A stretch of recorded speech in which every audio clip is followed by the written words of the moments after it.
नमस्कार, आप देख रहे हैं नेशन इंडिया न्यूज और मैं हूं आपके साथ सद्दाम करीमी।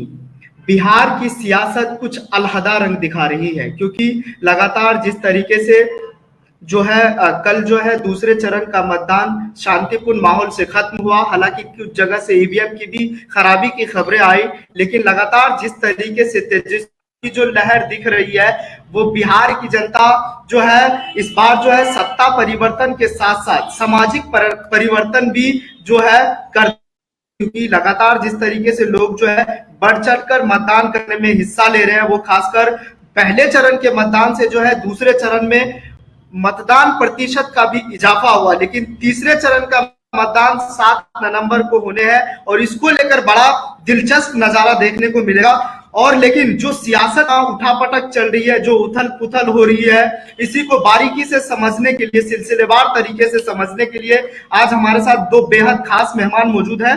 अपने मेहमानों से जल्दी से मुखातिब करा दूं। सबसे पहले धर्मवीर यादव जो अधिवक्ता दिल्ली हाईकोर्ट से हमारे साथ मौजूद है, और दूसरे खास मेहमान डॉक्टर अनिल जैन, सामाजिक राजनीतिक विश्लेषक, संविधान बचाओ संघर्ष समिति के अध्यक्ष भी रह चुके हैं, वो हमारे साथ दोनों मौजूद है। आप दोनों मेहमानों का हमारे खास कार्यक्रम में जुड़ने के लिए बहुत बहुत शुक्रिया। धन्यवाद। शुक्रिया जी आपका। इस चर्चा की शुरुआत अनिल सर से मैं करना चाहूंगा। सर, क्या लग रहा है आपको? आप राजनीतिक विश्लेषक भी हैं। अगर मैं आपका आकलन जानना चाहूं और हमारे दर्शक भी जानना चाहते हैं, क्या लग रहा है तेजस्वी की लहर 10 तारीख को आप सत्ता परिवर्तन के साथ सामाजिक परिवर्तन देख रहे हैं?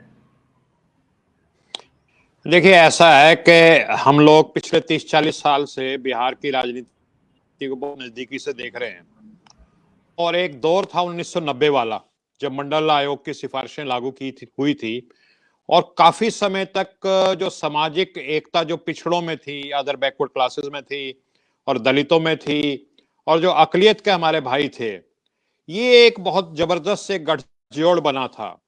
लेकिन आगे चल के कुछ जो मनुवादी ताकतें हैं, उन्होंने कुछ लोगों को बीच में तोड़ लिया और एक दूसरी जातियों के पीछे पिछड़ों में ही आपस में, जैसे अंग्रेज करते थे ना, बांटो और राज करो, तो अंग्रेजों की तरह उन्होंने कुछ लोगों को तोड़ करके और अब बांटो राजनीति की तरह पे करो, अपनी सत्ता हथिया ली।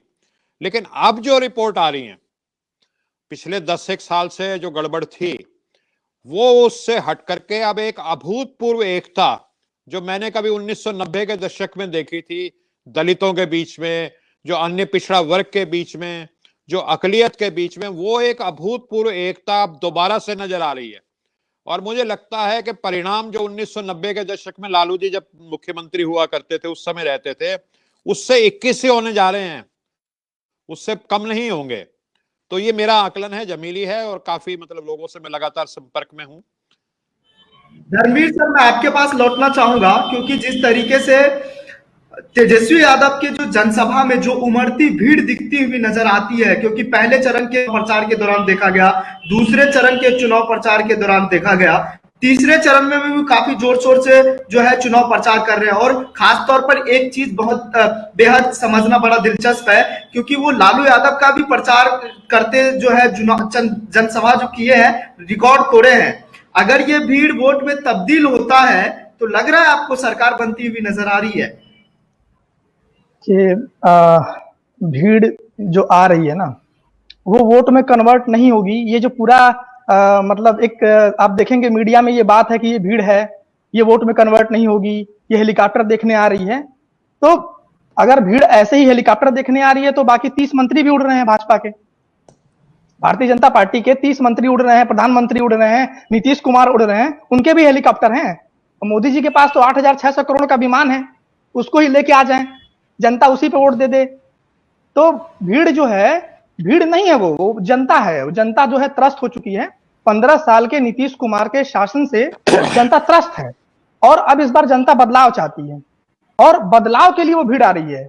जो उत्साह आप देख रहे हैं, जो भीड़ में जो उत्साह है, लोग अति उत्साह में लोग एकदम मंच की तरफ दौड़ रहे हैं। तेजस्वी के साथ सेल्फी लेने के लिए लोग एकदम पागल हो जाते हैं, और उनको मंच से कई बार कूदना पड़ा। आपने देखा होगा तेजस्वी को कई बार मंच से कूद के हेलीकॉप्टर तक पहुंचना पड़ता है।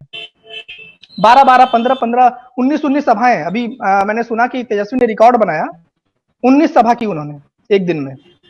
तो युवा है, ऊर्जा है उनके अंदर, और यही ऊर्जा बिहार की जो आवाम है वो इसी ऊर्जा को देखना चाहती है अपने नेता के अंदर, और इसलिए इस बार बदलाव के लिए तैयार है। और वो बदलाव जो भीड़ के रूप में आ रहा है, जो दिखाई दे रहा है कि जनता जो है अपना नेता चुन चुकी है। अब 10 तारीख को तय होगा, 10 तारीख को रिजल्ट आएगा चुनाव का कि परिणाम क्या होते हैं। बाकी जो रुझान है, जो पब्लिक का जो रुझान है, जो लोग जिस तरह जनता उनके पीछे उमड़ के आ रही है, ये साफ दिखाई दे रहा है कि तेजस्वी यादव पूरी तरह से हीरो बन चुके हैं बिहार चुनाव के और लीड ले रहे हैं अच्छे से। बिल्कुल बिल्कुल आपने बिल्कुल सही कहा कि किस तरह से जो है तेजस्वी यादव की जो रैली जो होती है या जनसभाएं हुआ करती है उसमें कितनी भीड़ दिखती है। अगर वो वोट में तब्दील होता है तो उनके लिए बहुत बड़ी खुशखबरी होगी और उनकी सरकार बनती हुई नजर दिखेगी। 10 तारीख को ये पता चलेगा। लेकिन अनिल सर, मैं आपके पास दोबारा लौटना चाहूंगा। नीतीश कुमार कह रहे हैं कि जिन्होंने 15 साल लालू यादव के जो दशक की बात करते हैं मुखी, लालू यादव जब थे 15 साल तो उन्होंने कुछ नहीं किया, ये 10 लाख रोजगार क्या देंगे। लेकिन तेजस्वी यादव कह रहे हैं कि लालू यादव सामाजिक न्याय की बात करते थे, हम आर्थिक न्याय की बात कर रहे हैं। देखिए, ऐसा है कि लालू यादव जी के जमाने में उनके स्कॉल में जो सबसे बड़ी चीज ये आई ना, जो संवैधानिक अधिकार थे दलितों के, पिछड़ों के, जो आजादी के 40-50 साल बाद भी उनको नहीं मिल पाए थे। कुछ दबंग लोग अपने हाथ में एक तरह से वहां पे अपनी चलाते थे और उनको कोई अधिकार नहीं था। उनको बराबर की कुर्सी पे बैठने का अधिकार नहीं था। चप्पल उतार करके जमीन पे बैठने का उनको मजबूर किया जाता था। तो जब वो एक सामाजिक व्यवस्था जिसमें शोषण था, जिसमें जुल्म था, जिसमें अत्याचार था, जिसमें बलात्कार होते थे और पता नहीं क्या क्या होता था, जब वो सामाजिक व्यवस्था में परिवर्तन आया और जो आदमी कुछ लोगों के सामने जमीन पे बैठता था, उनके सामने खड़ा होकर बात नहीं कर पाता था, वो सीना तान के बात करना शुरू कर दिया। तो उनके लिए तो ये जंगल राज था। वो इसको जंगल राज मानने लगे कि ये जंगल राज है। अरे ये आदमी जो कल तक हमारे सामने आंख मिला के बात नहीं करता था, ये खड़ा होकर सीना तान के क्यों बात कर रहा है। लेकिन बाबा साहब ने यही तो सपना देखा था, लोहिया जी ने यही तो सपना देखा था, जो हमारे नेताजी सुभाष चंद्र बोस या जो हमारे तमाम जो देश को आजाद कराने वाले महापुरुष थे, उन्होंने क्या सपना देखा था कि सबको बराबर का अधिकार मिलेगा। तो लालू यादव का जो सबसे बड़ा योगदान ये है कि उसने जो दबे कुचले लोग थे उनको बराबर में लाके खड़ा कर दिया। दूसरी बात, लालू यादव के समय में कितने विश्वविद्यालय खुले, मेरे ख्याल 6 या 7 विश्वविद्यालय, मेरे को नाम नहीं याद आ रहे, उनके समय में खुले थे। पिछले 15 साल में नीतीश जी के जमाने में कितने विश्वविद्यालय खुले, एक भी नहीं खुला। और बड़े जोर शोर से उन्होंने पूरे बिहार में कहा था कि पटना यूनिवर्सिटी को मैं सेंट्रल यूनिवर्सिटी का दर्जा दिलाऊंगा।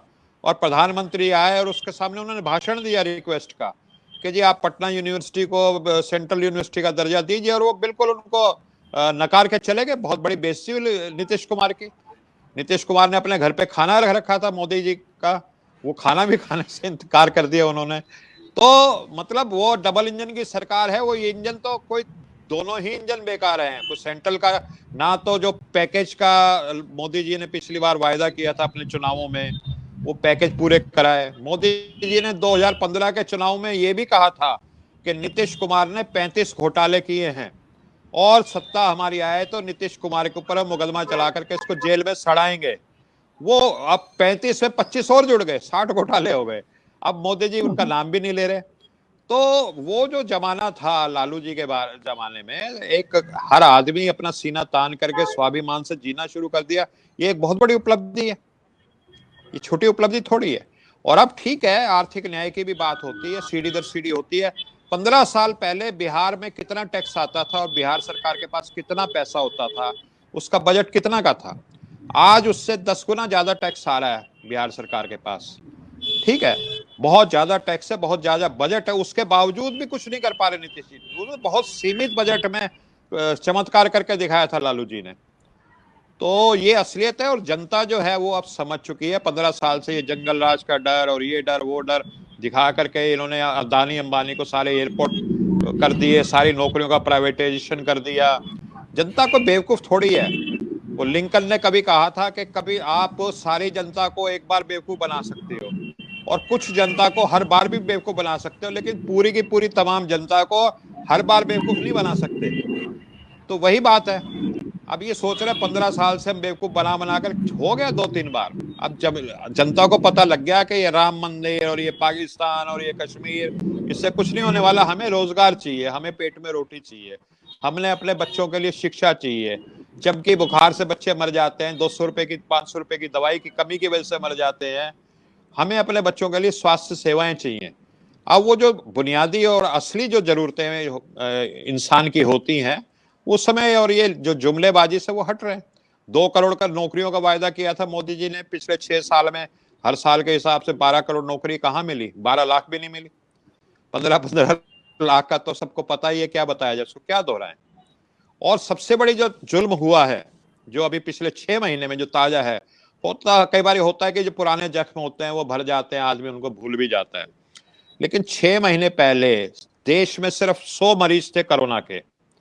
रात के 8 बजे का इनको पता नहीं क्या शौक है, रात के 8 बजे कौन सा भूत प्रेत से आदत ले रखी है। रात के 8 बजे टेलीविजन पे आते हैं और कह देते हैं कि रात के 12 बजे से देश में लॉकडाउन कर दिया। जो प्रवासी मजदूर थे हमारे, उनके नौकरी चली गई, वो वापस अपने गांव में लौटना चाहते थे, रेल का भाड़ा देने को तैयार थे, मुफ्त में थोड़ी आना चाहते थे वो तो भाड़ा देने के लिए। लेकिन उनको भाड़ा देने के बावजूद भी उनको रेल मुहैया नहीं कराई गई। विदेशों से जो उच्च वर्ग के लोग थे, जो उच्च पैसे वाले लोग थे, उनको फ्री में हवाई जहाज में बिठा करके लाया गया। और जो प्रवासी बिहार का जो मजदूर गुजरात में काम कर रहा था, महाराष्ट्र में काम कर रहा था 2000 किलोमीटर दूर, उसको पैदल चलने पे मजबूर किया। मई जून का महीना था, तारकोल की गर्म सड़क थी, सड़क पे चलते थे, वहां पुलिस पीटती थी, कहीं उनको बिठा करके कीटनाशक दवाएं उनके ऊपर छिड़की जाती थी। कोई सड़कें छोड़ के कोई रेल लाइन पे चलने लगे तो वहां रेल से कट के मर गए। कुछ भाई सड़क पे नहीं चलने देते तो पहाड़ों में निकल गए, वहां कहीं सांप ने काट लिया, कहीं कुछ और हुआ। तो कितना जुल्म हुआ है। मतलब आप पूरे विश्व में अगर आप देखें, किसी भी सभ्य समाज में, किसी भी सभ्य देश में जनता के ऊपर इतना जुल्म किया जाता है। नीतीश कुमार जी ने कह दिया कि मैं एक भी आदमी को बिहार की सीमा में नहीं घुसने दूंगा। क्या वो बिहार के लोग नहीं है? उनको बिहार में आने का, अपने घर में आने का ही अधिकार नहीं है। कमाल की बात है। तो वो जो जनता है उसको भूलने वाली नहीं है। बेरोजगारी सबसे ज्यादा है, 46% बेरोजगारी है। शिक्षित बेरोजगार हैं, तो ये भी नहीं कि अनपढ़ है इसलिए बेरोजगार है, शिक्षित लोग बेरोजगार हैं। बहुत बुरी हालत कर रखी है इन्होंने। सिर्फ ये है कि पूंजीपतियों का पेट भर रहे हैं राम का नाम लेकर के। वो हम बचपन में कहावत सुनते थे, राम नाम जपना पराया माल अपना।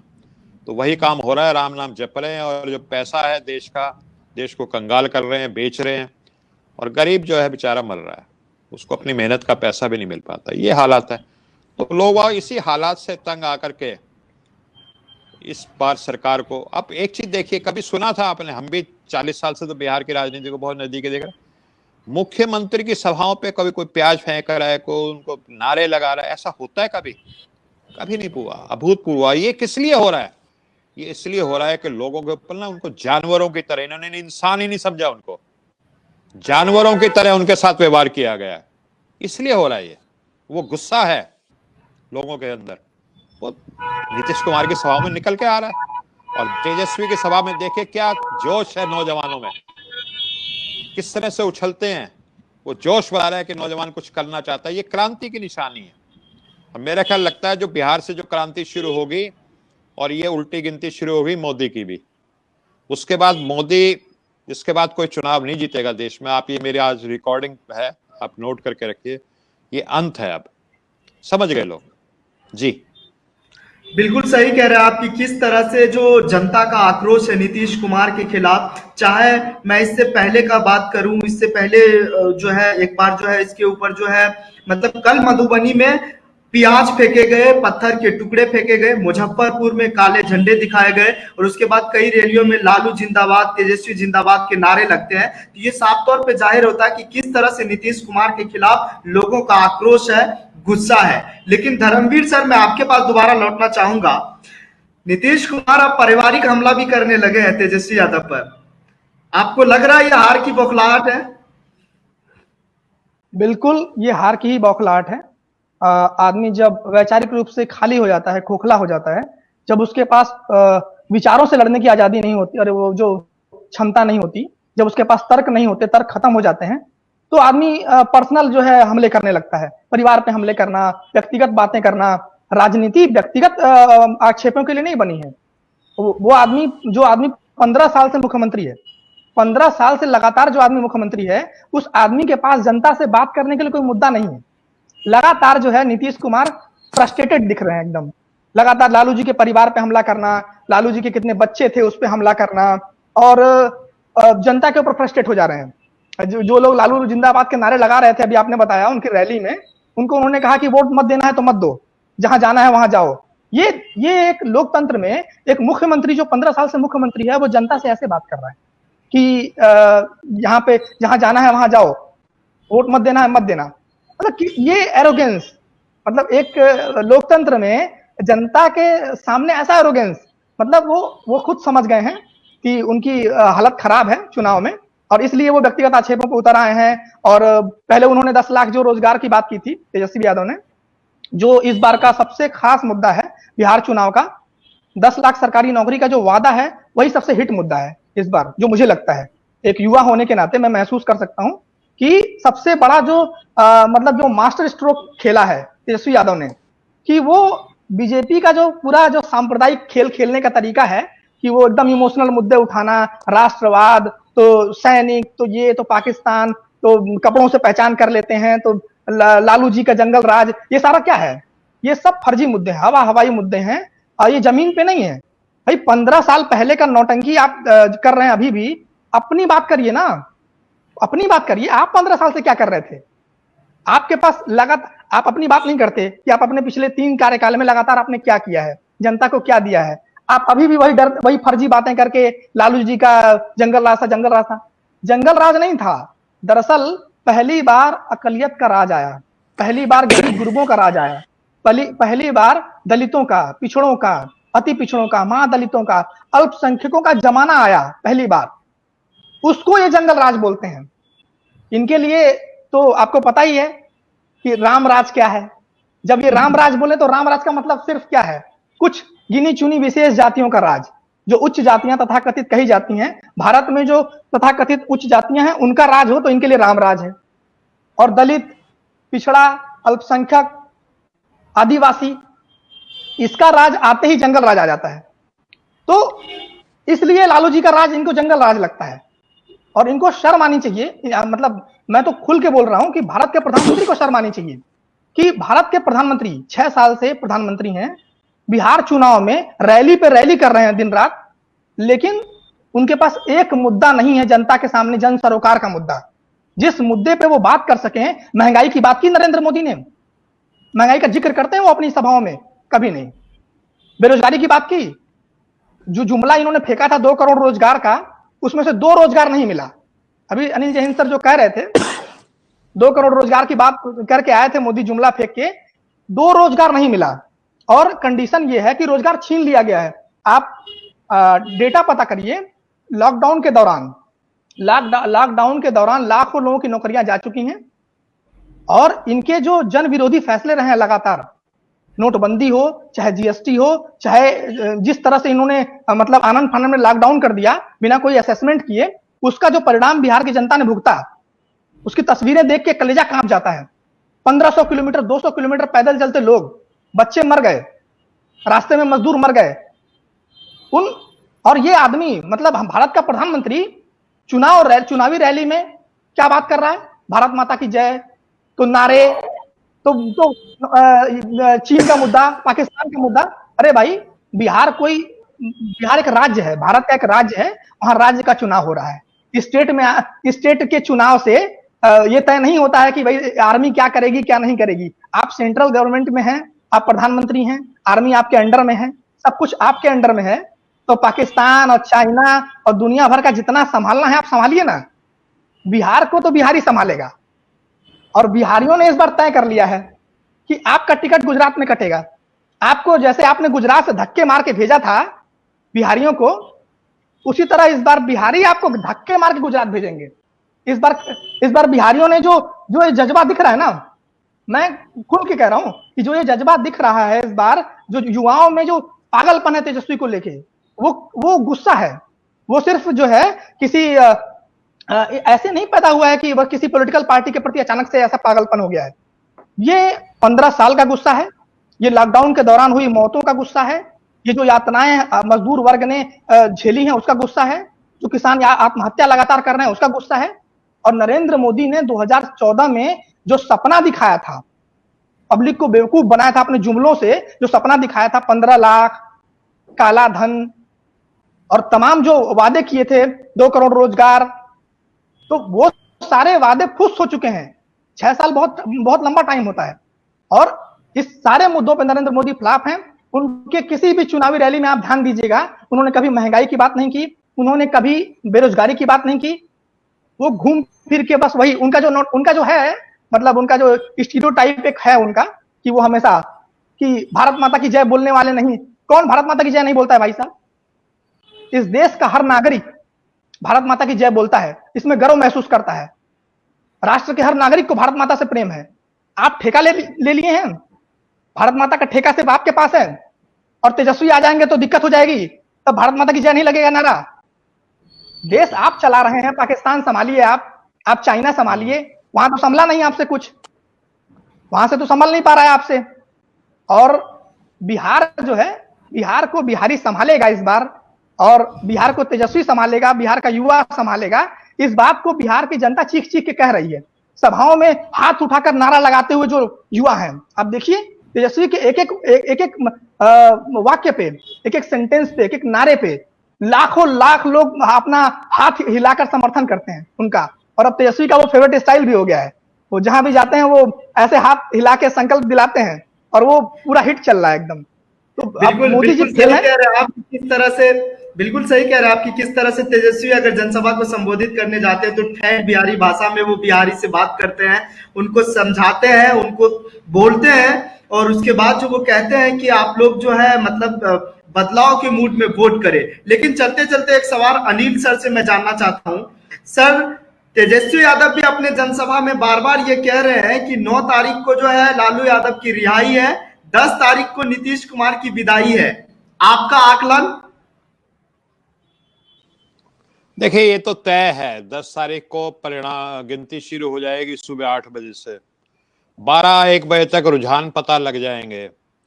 और लालू जी का तो वैसे भी गलत फंसाया गया है अब उस पर, क्योंकि कोर्ट का मामला बहुत ज्यादा नहीं बोलना चाहता। तो लालू जी का तो अपना जो कानूनी तरीका होगा उससे तो जो होना है वो होगा। लेकिन ये तय है कि नीतीश कुमार जी की ना सिर्फ विदाई है, बल्कि जो घोटाले 60 घोटाले उनकी सरकार ने माने हैं, ये केंद्र सरकार ने माने, जो 60 घोटाले हैं उनका ही जरूर, क्योंकि वो किसी का घर का पैसा नहीं था, वो ये गरीब लोगों का ही पैसा था जिसका घोटाला हुआ है, उसकी जरूर जांच होगी। और उसमें जो भी दोषी पाया जाएगा उसको बख्शा नहीं जाएगा, क्योंकि गरीब बिहारी का पैसा जिसने भी खाया है उसको सजा मिलके रहेगी, वो मिलेगी। बस मेरा इतना सही कहा है ना, बाकी तो 10 को हम देखते हैं। चलिए, बहुत शुक्रिया हमारे साथ जुड़ने के लिए, आप लोगों ने मुझे महत्वपूर्ण बहुत बहुत धन्यवाद। तो ये थे हमारे साथ धर्मवीर यादव जो अधिवक्ता है दिल्ली हाईकोर्ट से, और डॉक्टर अनिल जैन जो सामाजिक राजनीतिक विश्लेषक और संविधान बचाओ संघर्ष समिति के अध्यक्ष हैं, जिन्होंने बारीकी अंदाज में दिए, जिनका साफ तौर पे कहना है कि जिस तरीके से बिहार की सियासत जो करवट बदल रही है वो बदलती हुई भी सरकार नजर आ रही है। फिलहाल बिहार की सियासत पे रहेगी नेशनल इंडिया न्यूज की नजर। बाकी तमाम बड़ी खबरों के लिए देखते रहिए नेशनल इंडिया न्यूज। नमस्कार। चैनल को सब्सक्राइब नहीं किया है तो प्लीज सब्सक्राइब कीजिए और ताज़ा अपडेट पाने के लिए बेल आइकन को दबाना ना भूलें।